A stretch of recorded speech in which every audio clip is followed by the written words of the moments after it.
نہ اپنی قلت کا احساس ہے اور نہ اپنی کثرت کا احساس ہے. ہمیں تو احساس اس بات کا ہے کہ اس فرش عزا پر معصومین اور ملائکہ موجود ہیں. ہم اسی جذبے سے پڑھتے ہیں اور اسی خیال سے پڑھتے ہیں کہ جہاں بھی فرش عزا بچھتی ہے وہاں معصوم ہی نہیں ایک معصومہ بھی آتی ہے اور ملائکہ کی بارش ہوتی ہے. ملائکہ آتے ہیں، ملائکہ بھی بڑھتے ہیں. تو نہ اپنی قلت کا احساس ہے، جیسا کہ پرسوں مولانا بتا رہے تھے کہ ہم 3 آدمی مجلس شروع کیا ہے. آج ماشاءاللہ ہال بھرا ہوا ہے اور آگے انشاءاللہ اور بستی کے لیے دعا ہے ہم لوگوں کے لیے. بہرحال ایک صلوات بھی مولا محمد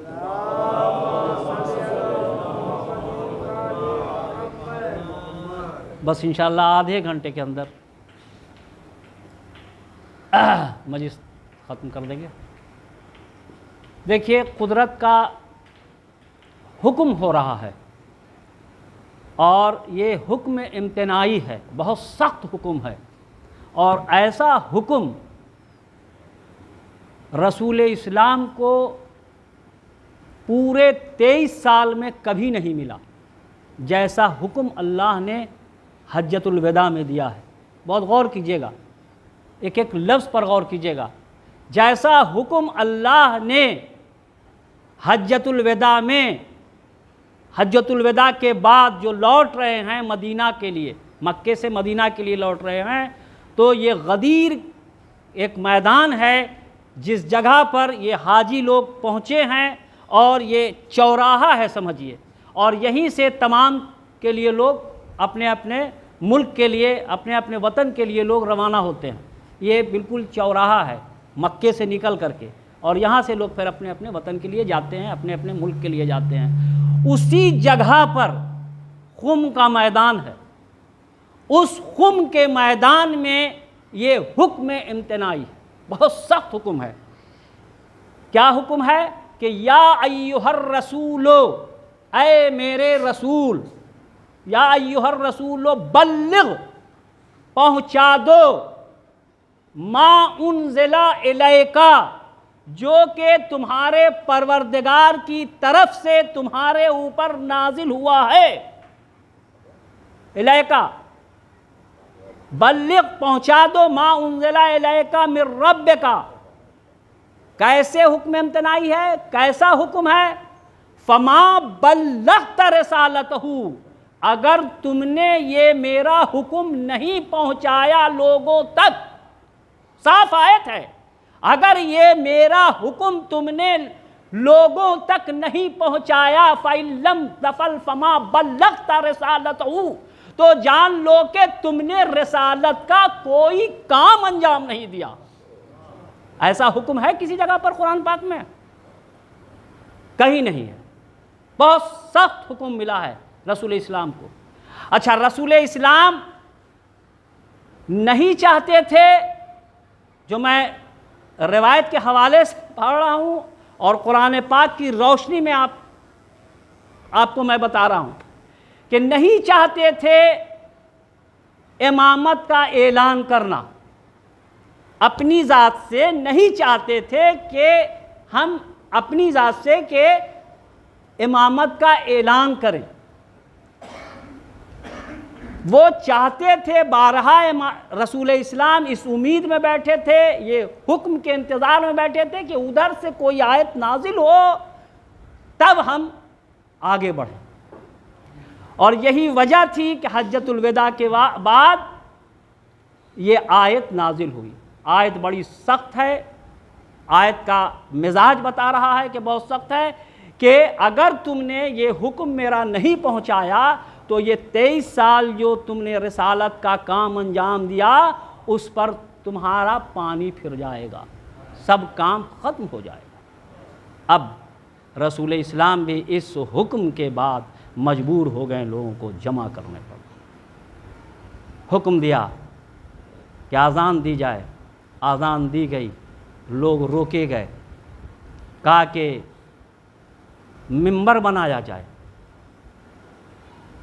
تو لوگوں نے کہا کہ سن، یہاں وادی میں ممبر کیسے بنے گا؟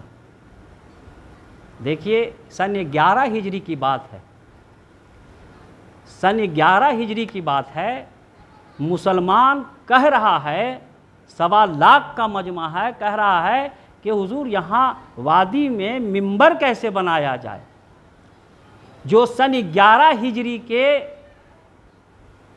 آخر میں منبر نہ بنانا جانتا تھا، وہ صاحب منبر کیسے بنا دیا سن 11 ہجری کے آخر میں۔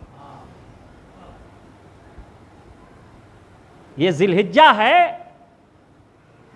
اور ذی الحجہ میں حکم ہو رہا ہے کہ منبر بناؤ، اور یہ منبر بنانا نہیں جانتے تھے، اور صاحب منبر بنا دیا کب؟ سن 12 ہجری کے شروع میں۔ چلیے، کہا کہ پالان شتر اتارے جائیں۔ دیکھیے اونٹ پر اس وقت تک آدمی نہیں بیٹھ سکتا ہے جب تک کہ اس پر گدا نہ رکھا جائے، اس کے لیے کہ اونٹ کی چال آپ نے دیکھا ہوگا، اس طرح سے چلتا ہے اونٹ، اور اس پر خالی اونٹ پر اگر بیٹھایا جائے گا تو کوئی آدمی سنبھل نہیں سکتا ہے، اس لیے اونٹ پر گدا ہوتا تھا، کسی کا 1 گدا، کسی کا 2 گدا۔ گدا اتارا گیا۔ اچھا سنیے، خاص لوگوں کے گدے ضرور اتارے گئے، اور گدے اتار کے اس کا منبر بنا۔ یہ گدا اتارنا بھی جو ہے ایک پالیسی تھی، یہ ایک اچھی سیاست تھی، اس لیے کہ اگر پالان شتر نہ اتارے جاتے تو بہت سے لوگ کھسک بھی جاتے۔ اب جیسے آپ کو روکنا ہے، آپ کو روکنا ہے، آپ کو روکنا ہے، بھائی ایسا ہے کہ آپ لوگ اس وادی میں ٹھہر رہے ہیں، لیکن اپنے اپنے گاڑی کی چابی ہمارے حوالے کر دیجئے، گاڑی کی چابی ہمیں دے دیجئے۔ گاڑی کی چابی لے لیا۔ اب جب گاڑی کی چابی لے لیا، لیکن اسی لیے میں نے بتایا کہ شتر پر اس وقت تک لوگ نہیں بیٹھ سکتا ہے، انسان نہیں بیٹھ سکتا ہے جب تک اس پر گدا نہ رکھا جائے، تو گاڑی بھی اس وقت تک نہیں چل سکتی ہے جب تک کہ اس کی چابی نہ ہو۔ چابی لے لیا، اور خاص لوگوں کی ضرور چابی لیا، چابی لے لیا، گدا لے لیا۔ اب سب لوگوں کو مجبوراً تھا کہ بیٹھیں۔ اس کے بعد منبر بنا، منبر پر رسول اسلام جاتے۔ یہ پورے تمام سنی، شیعہ، حنفی، وہابی، جتنی بھی حدیثیں ہیں، جتنے بھی مسلک کے لوگ ہیں، سب اس بات کو تسلیم کرتے ہیں، اس واقعے کو۔ منبر پر گئے، اس کے بعد رسول اسلام نے ایک بلیغ خطبہ دیا۔ خطبہ دینے کے بعد کہتے ہیں کہ لوگوں بتاؤ، میں نے تم لوگوں کے درمیان آج تک کوئی غلط بات کہی ہے؟ کہا نہیں۔ کیا اپنے مفاد کے لیے کوئی بات کہی ہے؟ کہا نہیں۔ کہا دین و شریعت سے ہٹ کر کوئی بات کہی ہے؟ کہا نہیں۔ کوئی بات آج تک آپ نے نہیں کہی اپنے مفاد کے لیے یا اپنے۔ جب اس کی پوری ان لوگوں سے صداقت لے لیا، گواہی لے لی، تب رسول اسلام کہتے ہیں کہ دیکھو ابھی ہمارے اوپر اللہ کی وحی نازل ہوئی ہے، اور اللہ یہ کہتا ہے کہ اے رسول اب اس دنیا سے تم رخصت ہونے والے ہو، لہٰذا اپنی جگہ پر کسی ایسے شخص کو بیٹھا دو یا ایسے شخص کو نامزد کر دو جو اس اسلام کی محافظت کرتا رہے۔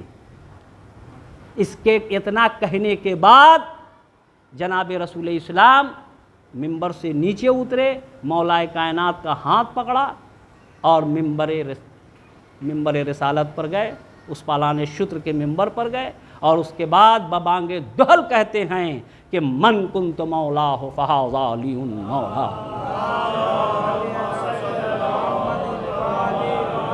ایک بار آواز بلند صلوات بھیجئے محمد علیہ وسلم۔ من کنت مولا فہذا علی مولا، میں جس کا مولا تھا اب اس کے علی مولا ہیں۔ اب دیکھیے یہاں سے سنی اور شیعہ یا جتنے بھی فسادات یا جتنے بھی فرقے بنے، اب یہاں کے بعد بنے، اب یہی سے کنٹروورسی شروع ہو گئی۔ اب جن لوگوں نے رسول کو جس حیثیت سے مانا، اس کا معنی ویسے لگایا، سمجھ رہے ہیں؟ اب کسی نے کہا کہ رسول نے کہا کہ جیسا دوست میں تمہارا تھا ویسا دوست چھوڑ کے جا رہا ہوں، یا جیسا میں تھا ویسا چھوڑ کے جا رہا ہوں. اپنا طرح طرح سے لوگوں نے، بہت سے مولا کے معنی بہت سے لوگوں نے نکالے. تو اب یہ بتائیے کہ آپ نے زندگی بھر رسول کو کیا مانا؟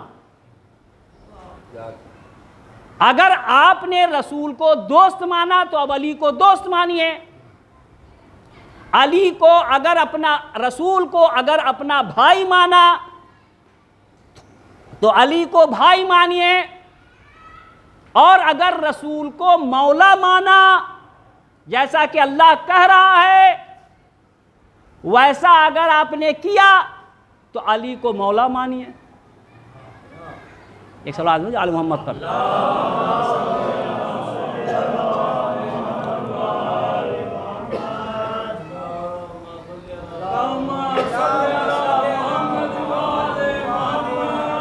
تو بس یہی سے جھگڑا شروع ہوا کہ ہم نے وہی مانا، اس منبر کے لوگ، اس فرش اعضاء کے لوگوں نے وہی مانا جو رسول نے بتایا، اور جو رسول کی حیثیت تھی وہی ہم نے علی کو مانا بعد رسول. اب رسول رسول تھے، علی رسول نہیں ہیں، علی امام ہیں. اور رسول نے بتا دیا کہ میرے بعد میری جگہ پر کون بیٹھے گا؟ من کنت مولا فہذا علی المولا. میں جس کا مولا تھا اس کا اب علی مولا ہے. اب تم اس سے شریعت کی باتیں پوچھنا، دین و دنیا کی باتیں پوچھنا، اگر آپس میں نا اتفاقی ہو جائے تو جیسے تم ہم کو اپنا حاکم مانتے تھے اور حاکم مان کر تم ہم سے فیصلہ کراتے تھے، ویسے ہی اب تم اس سے اپنا فیصلہ، اپنے جھگڑے کا فیصلہ اس سے کرایا کرو. اگر تم نے ایسا نہیں کیا تو جان لو کہ تم نے نہ تو رسول کو خوش کیا اور نہ اللہ کو تم نے خوش کیا. ایک سلوات محمد. اور پھر خطبے کے درمیان یہیں تک نہیں کہا، پھر یہ کہا کہ بار الہ، جو اسے دوست رکھ تو اسے دوست رکھ، جو اسے دشمن رکھے تو اسے دشمن رکھ. اے اللہ، جو اسے ستائے تو اسے ستائے. اے اللہ، جو اس سے دشمنی کرے تو اس سے دشمنی کر. ایک صلوات آل محمد پر. بالکل صاف دودھ کی طرح سے پیغمبر اسلام نے خم کے میدان میں علی کو پہچنوا دیا. اب کسی کو چوں چرا کہنے کی کوئی گنجائش ہی نہیں ہے. سمجھا؟ یہ غدیر ہے، یہ غدیر کا واقعہ ہے. اب دیکھیے کہ غدیر ہے کیا. میں بچوں کو بتا دوں کہ غدیر ہے کیا. غدیر ایک بہت بڑی نعمت ہے ہم مسلمانوں کے لیے، ہم شیعوں کے لیے نہیں کہہ رہے ہیں، یہ مسلمانوں کے لیے ایک بہت بڑی نعمت ہے جو ہمارا رسول ہم کو لاوارث چھوڑ کر اس دنیا میں نہیں گیا، اپنا ایک وارث دے کر گیا. اور عید کی خوشی کیا ہے بھائی؟ 30 دن کا روزہ رکھا تو اس کی خوشی میں عید ہے. نبی کا بیٹا بچ گیا، چھری کے نیچے سے زندہ نکل آیا تو اس کی خوشی میں بقرعید ہے. خوب گوشت کھاتے ہیں، فریج میں رکھ کے کھاتے ہیں، ہے نا. تو یہ 30 دن رمضان کے مکمل ہونے پر یہ آپ عید مناتے ہیں. بڑے تاؤ سے، بڑے انہماک سے ایک مسلمان دوسرے مسلمان کے گلے ملتا ہے نا. اور بقرعید میں بھی وہی ہے کہ ایک مسلمان دوسرے مسلمان سے گلے ملتا ہے. غدیر کو آپ نے کبھی نہیں سوچا کہ غدیر کتنی بڑی نعمت ہے آپ کے لیے. اے حضور، جس اسلام میں یہ رمضان ہے، یہ بقرعید ہے، یہ دین مکمل نہیں تھا. آدم سے لے کر خاتم کے آخر وقت تک یہ دین مکمل نہیں تھا، یہ دین میں نقص تھا۔ یہ دین مکمل کب ہوا؟ یہ دین مکمل کب ہوا؟ یہ دین غدیر میں سن 11 ہجری میں مکمل ہوا۔ یہ صلوات آل محمد پر۔ اب دیکھیے کہ میں بتا دوں کہ دین کیا ہے اور شریعت کیا ہے۔ بہت سے بچے یہ سمجھتے ہیں کہ دین بھی وہی ہے اور شریعت بھی وہی ہے، لیکن نہیں، دیکھیے دین الگ ہے اور شریعت الگ ہے۔ دین بڑا سرکل ہے اور اس بڑے سرکل میں شریعت ایک چھوٹا سرکل ہے۔ بچے خوب غور سے سنیں گے، دین بڑا سرکل ہے اور اس دین کے بڑے سرکل کے اندر ایک چھوٹا سرکل آتا ہے جس کا نام ہے شریعت۔ دین کب سے چالو ہوا؟ آدم سے چالو ہوا۔ آدم سے لے کر خاتم تک دین میں کیا نقص تھا؟ توحید، عدل، نبوت، قیامت، یہ 4 چیزیں آ رہی تھی۔ ایک چیزیں بیچ سے غائب تھی جو اس کو ملاتی، وہ تھی امامت۔ امامت نہیں تھی۔ توحید، عدل، نبوت اور قیامت، امامت نہیں تھی۔ اب ایسے سمجھیے کہ یہ دین میں جو نقص ہے اس کا یہ مطلب نہیں ہے کہ ہم کافر ہو گئے، ہم مشرک ہو گئے، ایسی کوئی بات نہیں تھی۔ جب جیسی ضرورت پڑی اللہ نے ویسا انتظام کیا۔ آدم کے بعد اور نبی آنے والے تھے، 1,24,000 پیغمبر آنے والے تھے، سمجھ رہے ہیں؟ 1,24,000 پیغمبر کو اتارنا تھا، اس لیے اللہ کی مصلحت تھی اسے باقی رکھا۔ لیکن محمد مصطفیٰ پر یہ نعمتیں، یہ عہدہ ختم ہونے والا تھا۔ اب دیکھیے کہ نقص کیا تھا، اب نقص نہیں ہے۔ اب سنیے کیا ہے کہ اگر انڈیا کا حکم ہے، انڈیا کا کوئی قانون ہے تو وہ پورے ہندوستان میں لاگو ہوگا۔ دین کیا ہے اسے سمجھیے۔ دین وہ ہے کہ جیسے انڈیا کا قانون ہے تو پورے انڈیا میں اس کا قانون جو ہے نافذ ہوگا اور وہ حکم چلے گا پورے انڈیا میں، چاہے وہ مہاراشٹر ہو، چاہے وہ یو پی ہو، چاہے وہ بنگال ہو، چاہے وہ بہار ہو، چاہے اتر پردیش ہو، کوئی بھی جگہ ہو ہندوستان کی، وہاں قانون ایک رہے گا۔ لیکن صوبائی قانون جو ہوتا ہے، اسٹیٹ کا قانون جو ہوتا ہے وہ الگ ہوتا ہے۔ اب مثلا دیکھیے کہ جو چھٹیاں ہیں، ہمیں چھٹیاں یہاں ہوتی ہیں بہار میں، وہ چھٹی آپ کو نہ یو پی میں ہوگی نہ دلی میں ہوگی۔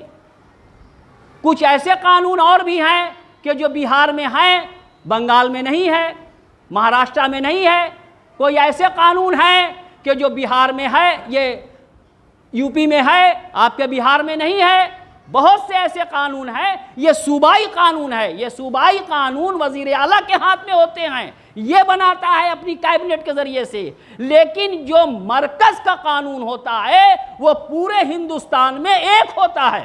اسی طرح سے دین جو ہے وہ اللہ کا قانون ہے، اس میں جب بھی رد و بدل ہوگا یا اس کو بنایا جائے گا یا اس کو توڑا جائے گا تو یہ اس کے ہاتھ میں ہے۔ وہ اس کو بنا سکتا ہے، وہ حکم دے سکتا ہے۔ صلوات بھی آل محمد پر۔ اس لیے یہ رسول اللہ صلی اللہ علیہ وسلم کے ہاتھ میں بھی نہیں تھا کہ امامت کو قائم کر دیں جب تک کہ اللہ کا حکم نہ آ جائے، اور جب اللہ کا حکم آیا تو اللہ کے رسول نے امامت کو مکمل کیا تو دین مکمل ہوا۔ اب جب دین مکمل ہوا تو اللہ کے طرف سے سرٹیفکیٹ بھی قرآن پاک میں آ گئی، وَأَتْمَمْتُ عَلَيْكُمْ نِعْمَتِي وَرَضِيتُ لَكُمُ الْإِسْلَامَ دِينًا۔ اے رسول، ہم نے اس دین کو مکمل کر دیا، اور نعمتیں تمام کر دی تمہارے اوپر. ایک صلوات میں آل محمد پر. دین بھی مکمل ہو گیا، نعمتیں بھی پوری تمام ہو گئیں. سمجھا؟ اب کوئی چیز باقی نہیں رہی. اللہ کے رسول کے اوپر، اللہ کے رسول کے ذریعے سے اللہ نے ساری چیزیں سمجھا دی، ساری چیزیں بتا دی. اور غدیر میں یہ پورا بالکل کھول کے بتا دیا گیا کہ دیکھو دین کا محافظ کون ہے، شریعت کا محافظ کون ہے. ساری چیزوں کو رسول اسلام نے بتا دیا. اب میں جا رہا ہوں. اب دیکھیے کہ سن 11 ہجری میں رسالت مآب کا انتقال ہو جاتا ہے، رخصت ہو جاتے ہیں. اور سن 61 ہجری میں یہ واقعہ رونما ہوتا ہے کربلا کا. کتنا دن گزرا؟ پورے 50 سال. پورے 50 سال میں یہ واقعہ، اتنا بڑا مسکر، اتنا بڑا واقعہ رونما ہوا. بہت غور سے سنیے گا. اب سوال یہ پیدا ہوتا ہے، ٹھنڈے دل سے سوچئے گا کہ سوال یہ پیدا ہوتا ہے کہ عرب، پورا عرب مسلمانوں سے بھرا ہوا،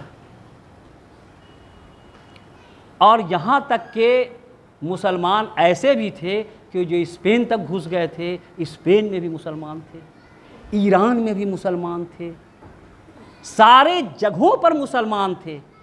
اور محمد کا نواسہ مدینے سے نکل رہا ہے تو چند افراد کو لے کر نکل رہا ہے. اور کربلا آتے آتے تک، قربانی دیتے دیتے تک 71 افراد ہوئے. بہت غور سے سوچیے گا اس کو. 71 افراد ہوئے. ابھی مصائب نہیں پڑھ رہا ہوں. 71 افراد ہوئے. امام حسین لگا کر 72 ہوئے. یہی روایت یہی نہیں بتا رہی ہے. یہ بھائی، یہ کیسا اتنے 50 سال میں یہ کیسے لوگ بدل گئے؟ یہ کیسا انقلاب آ گیا کہ محمد کے نواسے کو لوگوں نے نہیں پہچانا؟ محمد کا نواسہ کوچ کر رہا ہے، صبح کے اجالے میں، دن کے اجالے میں مدینہ چھوڑ رہا ہے، اور لوگ اس کے ساتھ نہیں چل رہے ہیں. اچھا یہیں تک نہیں، ابھی دیکھیے محمد کا نواسہ مکے آتا ہے اور مکے میں 4 مہینہ رہتا ہے. 4 مہینہ یہاں رہے مکے میں. یہ کیا کہتے ہیں، کون مہینہ؟ رجب میں آئے، رجب میں نکلے. رجب، شبرات، رمضان، ذیقعدہ، ذی الحجہ. 4 مہینہ محمد کا نواسہ کربلا کے یہ مکے میں ہے. حج سیزن سے پہلے بھی لوگ آتے ہیں مکے میں. مکے میں لوگ پہچان رہے ہیں کہ یہ محمد کا نواسہ ہے، حسین ہے، اس کو میں نے دیکھا ہے، جناب رسول اسلام کی پشت کے اوپر دیکھا ہے. بہت سے لوگ ابھی بچ رہے تھے جو دیکھا تھا، جن لوگوں نے کہ یہ رسول اسلام کی پشت پر بیٹھے تھے. اور وہ لوگ کترا کے نکل رہے ہیں اور اپنے حج میں لگے ہوئے ہیں. ارے کعبہ یہاں ہے، ارے کعبہ یہاں ہے. کعبہ وطن چھوڑ چکا ہے، کعبہ غریب الوطن ہو چکا ہے. تم اس کو پہلے دیکھو، اس کی مزاج پرسی کرو. سب اپنے اپنے حج میں لگے ہوئے ہیں. کوئی مینا میں قربانی دے رہا ہے، تو کوئی مطلب یہ کہ حج خانہ کعبہ کا طواف کر رہا ہے، لیکن اسے کوئی پہچان نہیں رہا، اتنی اہم شخصیت کو نہیں پہچان رہا ہے. اور یہاں تک کہ کربلا کے میدان میں اسے ذبح کر دیا گیا. 3 دن کا بھوکا اور پیاسا ذبح کیا گیا. یہ کیا مسئلہ ہے؟ کبھی سوچا اس پر کیوں ایسا ہوا؟ اب دیکھیے، میں نے سوچا، میں نے بہت غور کیا اس پر. تب میں نے پوچھا عطار سے. عطار اسے کہتے ہیں جو عطر بیچتا ہے یا عطر بناتا بھی ہے. ہم کہا کہ اے بھائی یہ بتاؤ کہ عطر کیسے نکالتے ہو؟ تو اس نے کہا کہ حضور اگر 40 کلو پھول آپ ہمیں دیجئے گا تو بمشکل ہم آپ کو 4 گرام عطر دیں گے.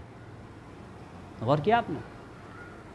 40 کلو پھول دیجئے گا تو ہم آپ کو 4 گرام عطر دیں گے، لیکن شرط یہ بھی ہے کہ پھول جتنے ہوں وہ سب سرسبز و شاداب ہوں، مرے ہوئے پھول نہیں ہوں۔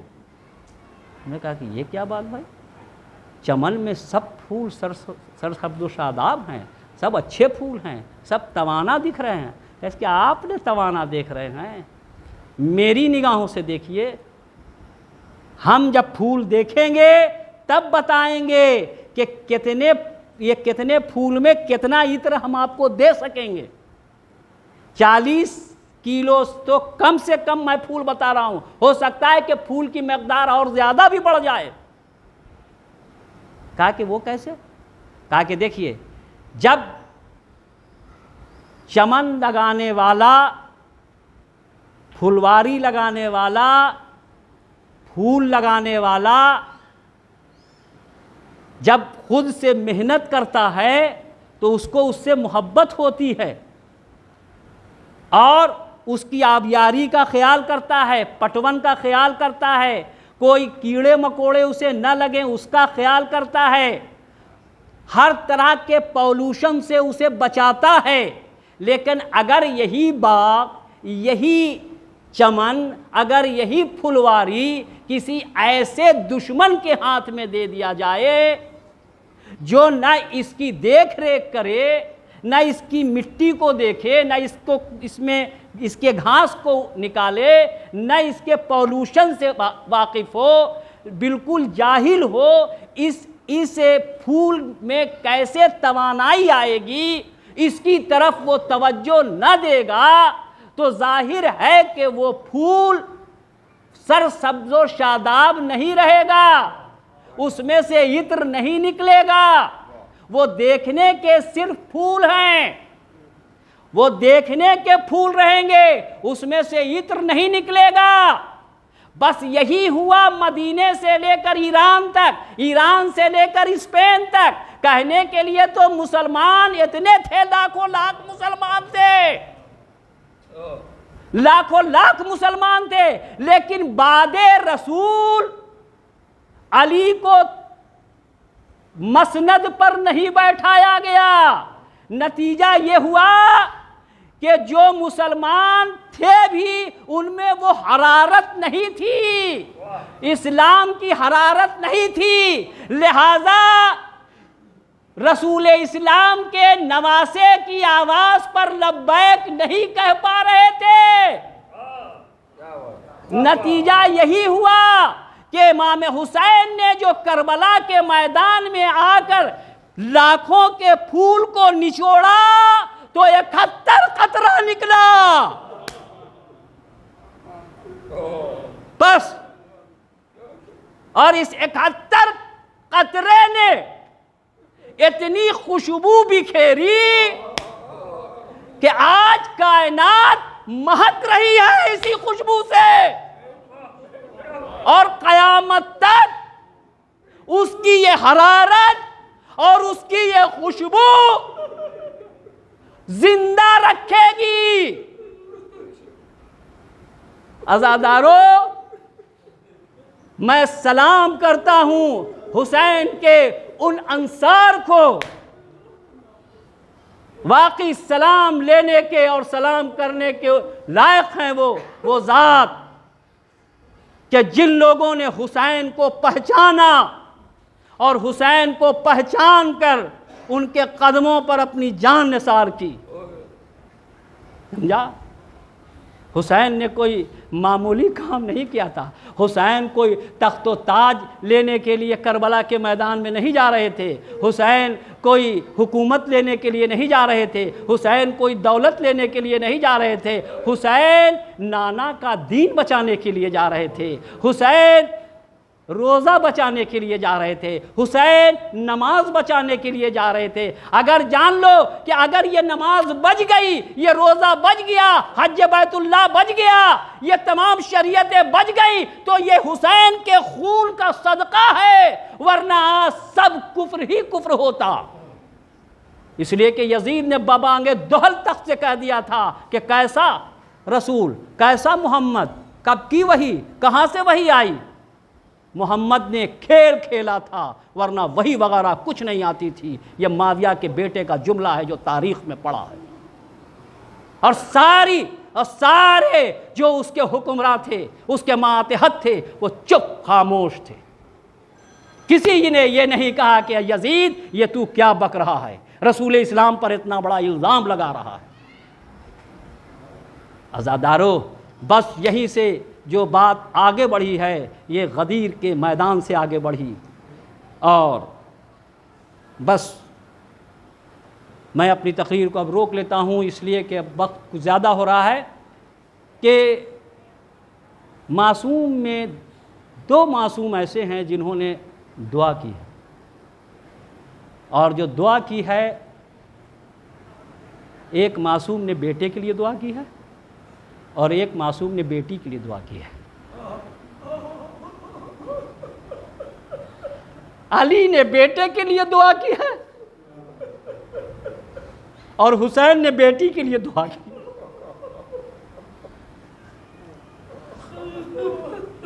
عزادارو، اور دونوں کی دعا مستجاب ہوئی ہے۔ علی دعا کرے اور مستجاب نہ ہو، حسین دعا کرے اور مستجاب نہ ہو، دونوں کی دعا قبول ہوئی ہے۔ کیا علی کے پاس بیٹا نہیں تھا؟ کیا حسین کے پاس بیٹی نہیں تھی؟ جو علی نے بیٹے کے لیے دعا کی، حسین نے بیٹی کے لیے دعا کی۔ کبھی سوچا ہے آپ نے؟ اللہ نے حسین کو 2 بیٹے دیے تھے، لیکن مزید مولا کائنات نے ایک بیٹے کے لیے تمنا کی اللہ سے، اور حسین کو بیٹی نہیں تھی۔ جناب صغرا، جناب کبریٰ، یہ کس کی بیٹی تھی؟ جناب امام حسین کی بیٹی تھی۔ لیکن مزید جناب امام حسین نے نماز شب تہجد کے بعد اللہ سے دعا کیا ہے، بارے اللہ مجھے ایک بیٹی دینا۔ عزادارو، امام حسین اور مولا کائنات جو دعا کر رہے تھے اولاد کے لیے، بیٹے کے لیے اور بیٹی کے لیے، یہ کوئی اپنے گھر بسانے کے لیے نہیں کر رہے تھے۔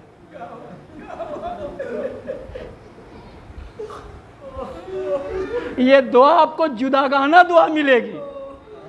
ہم آپ دعا کرتے ہیں گھر بسانے کے لیے، میرے گھر کا چراغ باقی رہے، اللہ مجھے ایک بیٹا دے دے، اے اللہ مجھے ایک بیٹی دے دے جو میرے جنازے پر روئے۔ جو بیٹی اپھڑ کر باپ کے جنازے پر روتی ہے وہ کوئی نہیں روتا حضور۔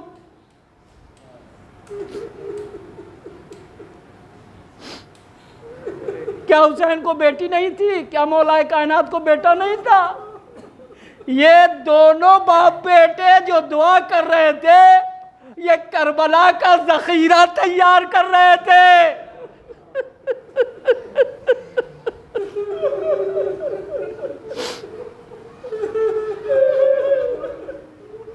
اس لیے کہ عباس جیسا بعد علی کوئی علمدار نہیں ہوا،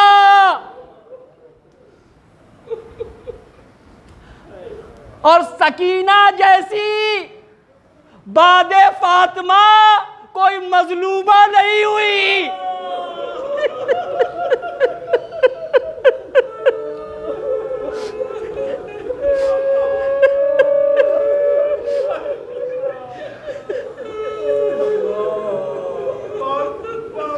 جزاک اللہ خیر الجزا، خدا آپ کو کسی غم میں نہ رلائے۔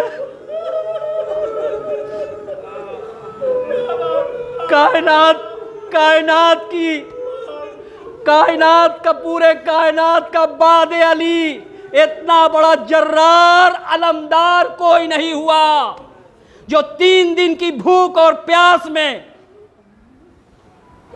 اپنے 71 سپاہیوں کو لڑاتا رہا 8 گھنٹے تک۔ اتنا بڑا جری کوئی نہیں ہوا پوری کائنات میں آج تک، اور اب نہ قیامت تک کوئی ہوگا ایسا علمدار۔ اور اتنی بڑی معصومہ، اتنی بڑی مظلومہ بعد فاطمہ یہ سکینہ بنت الحسین ہیں۔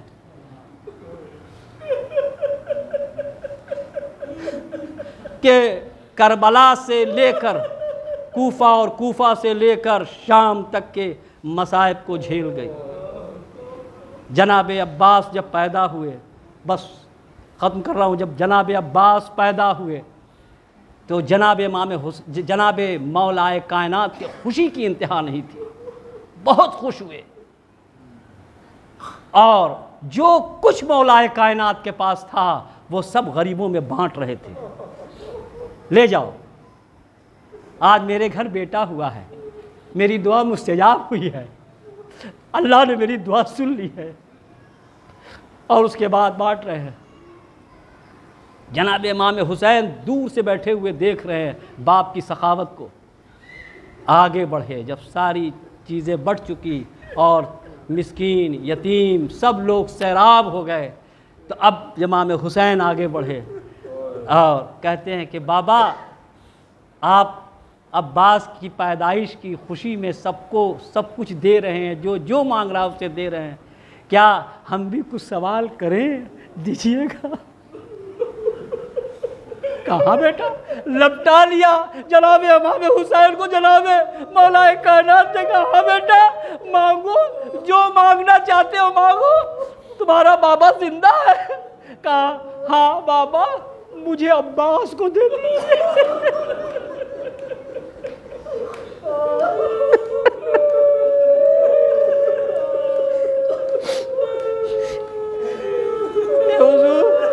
یہ شب جو آ رہی ہے اب شب عاشور سے کم نہیں ہے۔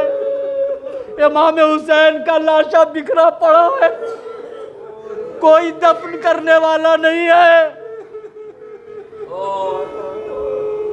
سب بیویاں اور بیٹا قیدی ہے قید خانے میں۔ اس کے بعد دے دیا گود میں، بہت خوش ہوئے جناب امام حسین، جناب عباس کو لے کر خوش ہوئے، اور اب جناب عباس کی پرورش کا پوری ذمہ داری جناب امام حسین نے اٹھایا اور اپنے ساتھ رکھا۔ لیکن ایک بات جو رہی وہ یہ رہی کہ کبھی جناب امام حسین کو جناب عباس نے کبھی بھائی کہہ کے نہیں پکارا، جب کہا تو آقا کہا۔ حالانکہ دونوں بھائی، لیکن کبھی بھائی نہیں کہا، جب کہا تو آقا کہا۔ اور امام حسین 57 سال کے ہیں اور جناب عباس 32 برس کے ہیں کربلا کے میدان میں۔ اب اس سے جوڑ لیجئے کہ کتنی چھوٹائی اور بڑائی ہے دونوں بھائیوں میں۔ اب اس کے بعد مچل رہے ہیں جناب امام حسین، یہ جناب ابو الفضل عباس کہ تھوڑی سی اجازت مل جائے تو ان ملائن کو مزہ چکھا دیں۔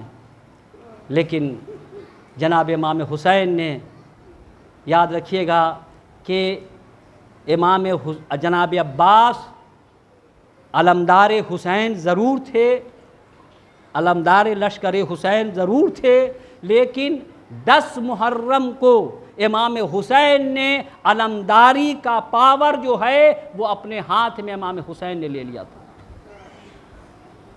اور جناب عباس کو بھی امام حسین نے جنگ کی اجازت نہیں دی۔ یہی وجہ تھی، اس لیے کہ امام حسین اگر عباس کی طاقت کا اندازہ تھا تو پوری کائنات میں صرف امام حسین کو اندازہ تھا جناب عباس کی طاقت کا، اس لیے کہ امام حسین جانتے تھے کہ اگر عباس کو جنگ کی اجازت دی جائے گی تو نہ کوفہ رہے گا اور نہ شام، اس لیے کہ اس پیٹرن پر یہ لڑائی لڑے گا، یہ جنگ کرے گا کہ جو کوفہ رہے گا اور نہ شام۔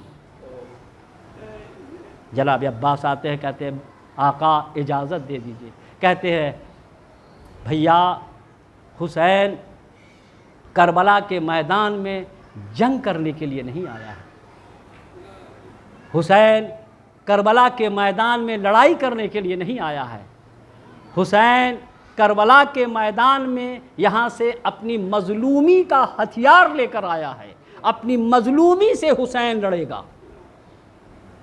لہٰذا جناب عباس کو جنگ کی اجازت نہیں دی۔ لیکن مورخ لکھتا ہے کہ آخر میں جناب امام حسین کہتے ہیں کہ اے بھیا عباس ذرا اس خیمے کی طرف تو نگاہ کرو، سمجھا آپ نے؟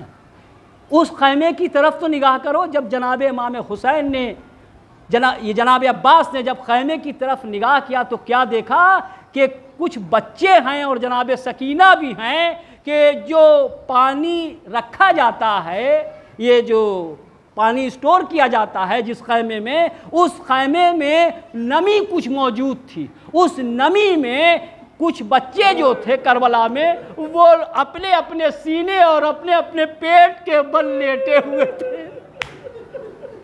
بس اب ہاتھ جوڑ کے جناب عباس کہتے ہیں اے آقا اب جنگ کی اجازت مت دیجئے مگر پانی لانے کی اجازت دے دیجئے تاکہ ان بچوں کو تو سیراب کر سکے۔ کہا عباس جاؤ پانی لانے کے لیے جاؤ۔ جب عباس پانی لانے کے لیے فرات پر گئے، ارے پانی چلو میں لیا، حسرت سے دیکھا یہ حسین کے بچے پیاسے ہیں، ارے میں کیسے اس پانی کو پی لوں، کیسے اس پانی کو پیوں؟ چلو سے پھینکا پانی کو، مشکیزہ بھرا، علم میں لگایا۔